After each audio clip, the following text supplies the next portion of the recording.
이 사회보장은 광의의 사회보장일 수도 있고 협의의 사회보장일 수도 있는데 이 사회보장은 바로 광의의 사회보장이 됩니다. 광의의 의미가 있었다 이렇게 정리할 수 있어요. 자, 왜 광의의 의미냐? 미리 좀 나가보면 이 사회보장의 프로그램에 사회보험이란 게 있고요. 그 다음에 공적부조, 공공부조라는 게 있고요. 그 다음에 부조입니다. 그 다음에 세 번째가 보건복지서비스입니다. 보건복지서비스 이렇게 구성되어 있었어요. 그래서 이 보건이라는 말이 들어가게 되면 그러니까 사회보험하고 공공부조하고 사회복지서비스를 협의의 사회보장이라 하거든요. 그런데 이 보건이라는 것이 들어갔어요. 보건이 들어가서 광의의 의미다 이렇게 정리하셔도 됩니다. 자, 그러면 밑에 뉴딜 정책과 케인즈 이론이 같이 나오죠. 뉴딜 정책은 밑줄 친 부분을 좀 눈여겨서 봐주시기 바랍니다. 뉴딜은 구제, 부흥, 개혁 등을 목적으로 하고 연방정부의 기능과 대통령의 권한 확대를 실현하면서 적극적으로 구제 정책을 전개해서 많은 성과를 올리게 됩니다. 지금 문재인 정부에서도 그렇죠. 문재인 정부에서도 한국판 뉴딜이라는 것을 하죠. 코로나 전국에 한국판 뉴딜이라는 것을 해서 큰 정부를 지향하는 그러한 것을 하고 있습니다. 그 다음에 미국의 전통적인 자유방임주의가 포기되고 미국은 전통적인 자유방임주의 국가 중에 하나였어요. 시장 경제를 위주로 하는 자유방임주의적인 그러한 정신이 많았었는데 이 대공황으로 인해서 이걸 이제 포기를 하고 정부 권력에 의해서 통제가 행해졌으며 케인즈의 경제학을 받아들여서 미국 자본주의를 수정하게 됩니다. 그게 바로 수정자본주의입니다. 이것도 날개에 쓰시면 돼요. 자, 수정자본주의라고 쓰면 돼요. 수정자본주의. 그러니까 자유방임주의적인 시장 경제를 수정한 것이다. 이렇게 보시면 돼요. 그러면 수정자본주의가 어려운 말이 아니에요. 자본주의는 시장을 강조하는 거잖아요. 그래서 이거는 시장에 국가가 개입하는 거예요. 시장에 국가가 개입하는 것이다. 이렇게 정리하시면 돼요. 이것을 우리가 이제 나중에 혼합경제라는 말로 배우시게 돼요. 혼합경제. 자, 2번 케인즈 이론, 유효수요 이론, 정부 간섭의 케인즈. 여기서 중요한 단어가 뭐냐면 두 개인데 하나가 유효수요라는 단어의 동그라미, 정부 간섭의 동그라미 치세요. 이게 정부 간섭이에요. 시장에 국가가 개입한다. 이게 바로 정부의 간섭을 강조하는 것이죠. 자, 정부의 간섭을 강조한다. 그러니까 수정자본주의는 바로 뉴딜 정책의 일환이었고 그 다음에 또 하나가 케인즈주의가 케인즈 이론이라고 하고요. 케인즈주의가 바로 이제 수정자본주의와 관련성이 있다. 이렇게 정리할 수 있겠네요. 자, 이 케인즈 이론은 뭐 우리가 여기 많은 내용이 써져 있지만 여러분들이 이건 읽어보실 필요가 있고 좀 이렇게 도식화해서 알아보면 경제 대공황이 일어나면 경기가 침체되는 것은 당연한 거 아닙니까? 경제 대공황이 일어나면 그러면서 이제 여기에 실업자들도 많이 증가될 수 있겠죠. 자, 이러한 현상들이 있는데 이러한 현상에서 정부가 간섭을 해요. 정부의 개입이 이루어진다라고 하는 거죠. 그러니까 보이지 않는 손에 의해서 시장에 맡기는 게 아니라 정부가 개입을 하는 것이죠. 이게 이제 포인트가 돼요. 그래서 테네시강 유역에 많은 댐을 건설하는 일종의 이제 댐 건설은 토목공사 아닙니까? 그래서 국책사업을 실시하죠. 국책사업을 실시해서 정부가 개입을 해서 국책사업을 실시하게 되면 여기에 대해서 많은 실업자들이 또 일이 필요한 사람들이 이쪽으로 몰리게 되고 여기에서 일자리가 만들어집니다. 자, 일자리가 만들어지면 이 일자리에서 소득이라고 하는 것이 생기겠죠. 그러면 이 소득이라는 것이 생기면 첫 번째 소비를 할 것이고 그 다음에 두 번째 투자가 이루어질 것이다 이거예요. 이게 바로 무엇이냐? 유효수요라고 합니다. 이게 바로 이제 유효수요가 되는 거예요. 소득이 창출됨으로써 유효수요가 창출이 돼요. 유효수요가 바로 소비수요와 투자수요를 말하는 건데 이게 유효수요인데 유효수요가 창출되면서 경제는 회생한다라고 하는 겁니다. 경제가 다시 살아난다라고 하는 거죠. 이게 아까 말씀드렸던 리커버리, 부흥이다 이렇게 정리할 수 있겠습니다. 뭐 이런 식으로 우리가 연결해서 생각해 볼 수 있을 것 같아요. 그런데 경기가 침체되어서 실업이 많아졌어요. 대공황이 이제 기본 전제입니다. 1930년대의 대공황이 배경이 된 거예요. 이게 배경이 됐고, 이 배경에 의해서 우리가 이제 보이지 않는 손, 우리가 자유방임주의 경제의 가장 대표적인 단어가 보이지 않는 손에 의해서 이것이 자동 조절될 것이다 라고 하는 것이 바로 이 자유방임주의자들의 이야기였어요. 그런데 그게 되지 않으니 바로 이 정부의 개입을 강조했던 것이죠. 여기에 정부 개입을 강조한 경제학자가 바로 케인즈다, 이렇게 이야기할 수 있어요. 이해되시죠? 그래서 뉴딜 정책의 흐름이 이런 건데, 이 뉴딜 정책의 배경에는 바로 케인즈 이론이 있다, 이렇게 정리를 할 수 있고요. 케인즈 이론은 유효 수요를 창출하는 이론이기 때문에 일명 유효 수요 이론이다, 유효 수요 이론이다, 이렇게 이야기할 수 있습니다. 자, 정리가 됐죠? 자, 밑줄 친 부분만 보겠습니다. 소비와 투자 수요 등 소비자의 수요 측면을 강조하는 소위 유효 수요 이론이라고 합니다. 케인즈주의를. 자, 밑에 보시면 정부는 적자 재정을 통해 경제를 확장하여 공공의 일자리를 만든다. 자, 국책 사업을 통해서 이제 우리가 이제 댐 건설 같은 경우는 사회 간접 자본이라 하잖아요. 이러한 것들이 바로 이제 정부가 하는 국책 사업이고, 이게 공공의 일자리가 되는 거예요. 자, 농업을 지원하며 기업에 대출을 해주고, 그 다음에 실업수당을 주고, 사회복지 정책을 대대적으로 확대하여 더 많은 수요를 창출해야 한다고 생각을 했어요. 이게 바로 이제 더 많은 수요가 소비 수요와 투자 수요가 되는 것이죠. 유효 수요가 된다, 이렇게 보실 수 있어요. 자, 여기에 보시면 제가 사회보험이란 걸 말씀드렸잖아요. 이때 이 사회보험이 두 가지가 만들어지거든요. 그 두 가지가 뭐냐면, 첫 번째가 연방 노령연금입니다. 우리나라로 말하면 국민연금이에요. 자, 연방 노령연금 하나하고, 이제 금방 실업수당을 주고라고 써졌잖아요. 그게 바로 실업보험이에요. 실업보험. 그래서 이 두 가지가 바로 이제 사회보장법 1935년의 사회보장법의 사회보험 두 가지였다. 밑에 나올 겁니다. 자, 그 다음에 이제 밑에 케인즈 수정자본주의가 나오죠. 수정자본주의에서도 밑줄을 좀 보시면 1970년대 오일 쇼크가 닥치고 물가 상승, 실업률 증가.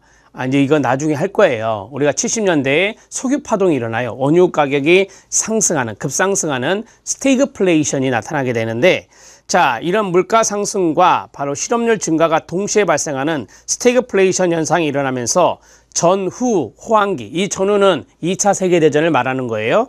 호황기는 종식을 맞게 되고, 그와 더불어 케인즈주의도 쇠퇴를 겪게 된다라고 해요. 여러분, 기본적으로 케인즈주의는 정부가 개입을 하는 거잖아요. 그런데 이 석유 파동이 일어나서 신자유주의 이념이 들어와서 이 정부가 후퇴해라, 정부가 개입하지 마라, 민간에게 맡겨라 라는 사주로 바뀌게 돼요. 그러면서 자연스럽게 케인즈주의도 쇠퇴하게 되는 시기가 바로 이때다, 이렇게 정리할 수 있고요. 자, 그 대신 케인즈를 평생에 숙적으로 간주했던 경제학자 하이에크가 있어요. 이 하이에크는 자유방임주의 학자 중에 한 사람인데요. 하이에크가 새로운 경제학의 영웅으로 부상하게 됩니다. 이게 바로 신자유시대의 도래다, 이렇게 말할 수 있습니다.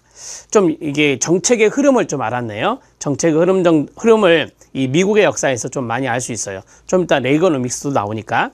자, 사회보장법은 광의 동그라미, 광의 사회보장이라 했어요. 사회보험에 두 가지가 있죠. 연방 노령보험이 있어요. 이게 연금입니다. 연금. 노령이니까. 자, 노령에 동그라미 치고요. 이거는 연방이란 말이 붙었어요. 그래서 연방정부가 주로 이제 관리를 했고요. 직접. 실업보상이 있어요. 이게 이제 지금으로 말하면 이제 고용보험이에요. 그래서 실업보상 같은 경우는 주정부가 운영하고 관리를 했어요. 그러니까 연방노령보험만 연방정부가 했고, 나머지 모두 다 주정부가 했다, 이렇게 보시면 되겠습니다. 이것도 출제 포인트니까 적어 놓으세요. 자, 연방노령연금 또는 노령보험이라고 나오잖아요. 그러면 이거는 연방정부가 관리했다, 이렇게 말할 수 있고요. 자, 나머지가 있어요. 그 나머지가 이제 실업보상이라든지 공공부조라든지, 그 다음에 보건복지서비스, 여기 있는 것들은 다 주정부가 관리했다. 주정부가 관리했다. 이런 식으로 정리하시면 돼요. 자, 한 방에 끝냈죠? 이렇게 한 방에 끝내시면 돼요. 자, 공공부조는 노령부조, 요보, 시각장애인 원조, 요보, 아동부조, ADC라고 하는 것 정도만 아시면 돼요. 그러니까 뭐 빈곤층에 아이가 있다. 그러면 그 아이만 도와주는 거죠. 그게 바로 이제 요보 아동부조라고 합니다. 자, 그 다음에 주 정부가 운영했고요. 그 다음 보건복지 서비스 프로그램 보이시죠? 보건의 동그라미. 이 보건 때문에 광의가 됐다라고 말씀드렸어요. 모자보건 서비스, 장애아동 서비스, 아동복지 서비스, 직업재활, 공중보건 서비스에 대한 연방보조금이 들어갔고요. 이거는 주 정부가 운영을 했습니다. 보조금은 받죠, 당연히. 근데 누가 운영을 했느냐가 중요한 거니까 이렇게 정리하시면 되는 거예요. 자, 이제 빈곤과의 전쟁, 존슨 대통령 들어갑니다. 이 1960년대입니다. 60년대 때 아시는 대로 베트남 전쟁이 63년 정도에 일어나게 되잖아요. 그래서 이제 이 국내적으로는 빈곤과의 전쟁을 선포했던 사람이 존슨 대통령이고 국외적으로는 베트남과 전쟁을 해서 많은 미국인이 사망했던 것도 아시죠? 이러한 내용들이 이제 정치적으로 기반을 많이 잡지를 못해요. 베트남 전쟁에 이제 미국이 진 거잖아요. 말씀드리면. 그래서 이 정치적인 기반이 협소해지면서 정책이 많이 실패하게 됩니다.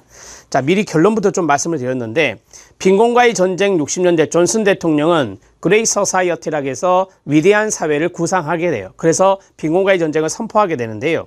이 베트남 전쟁의 실패 요인이 정치적 기반의 협소로 인해서 정책이 많이 실패하게 되는데, 근데 이제 하나씩 뜯어볼 필요는 있어요. 첫 번째는 헤드스타트 프로그램 있죠. 헤드스타트 프로그램의 현관펜 밑줄, 서울시에서 예전에 한번 출제한 건데요.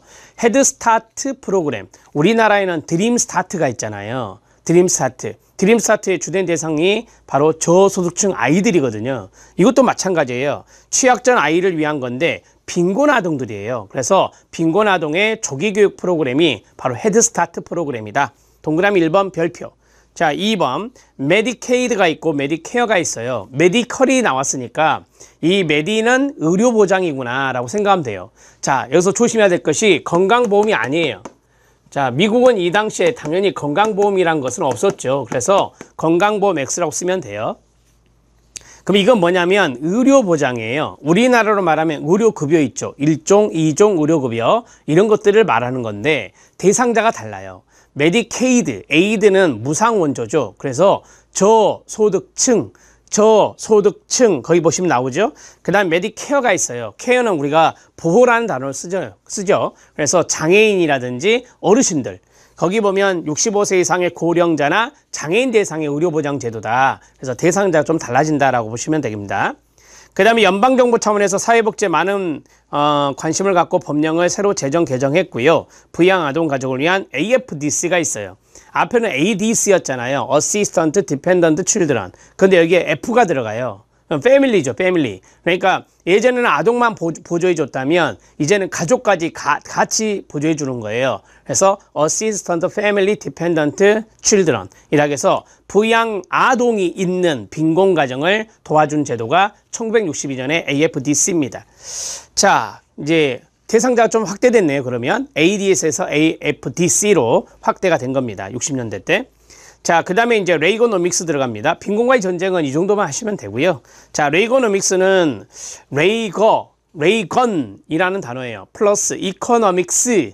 여기에 이제 두 개의 합성어거든요. 그래서 레이건 정부는 공화당 정부인데 이 공화당 정부 때 바로 이제 석유파동의 영향을 받고 나와요. 그래서 이 복지를 연방정부가 축소하게 되는데 그 축소를 함과 동시에 시장을 살리려는 노력을 해요. 그래서 이코노믹스가 들어간 거예요. 자, 복지 프로그램이 감축되고요. 신연방주의를 표방합니다. 신연방주의는 뭐냐면 연방정부가 많은 권한을 주정부에게 넘기게 됩니다. 그래서 이런 것들이 이제 여기에 해당될 수 있는데요. 정부의 복지 비용은 최소화한다 라고 하고요. 당연한 이야기. 연방정부의 역할을 최소화한다. 국내 소비 전략, 연방정부의 권한을 주정부로 이양하는 것. 이런 것들을 우리가 작은 정부 지향 또는 신연방주의라고 해요. 과감한 연방세금을 감면해 주고요. 절실한 욕구 결핍자만이 복지 부조 혜택을 받는다. 단기간 제공한다. 여기다 쓰십시오. 선별주의입니다. 자, 당연히 레이거노믹스는 보편주의 제도를 하지 않고 선별주의 제도를 했어요. 자, 레이거노믹스 이 정도 하시면 되는데 우리가 앞에서 영국의 역사에서 대처리즘을 배웠어요. 대처리즘 때 작은 정부 지향한다라는 말 배우셨죠? 자, 여기 하나 더 작은 정부 지향, 작은 정부 지향이라고 쓰면 돼요. 이번 시험에 나왔던 것 중에 지문에서 하나 헷갈린 것이 있었는데 그것을 써드리겠습니다. 이거는 좀 별표를 쳐야 돼요. 복지에 대해서 공공의 역할이 축소된 것은 아시겠죠? 자, 이 공공에 중앙정부가 있고 지방정부가 있어요. 그래서 복지에 대해서도 지방정부의 역할을 축소했다.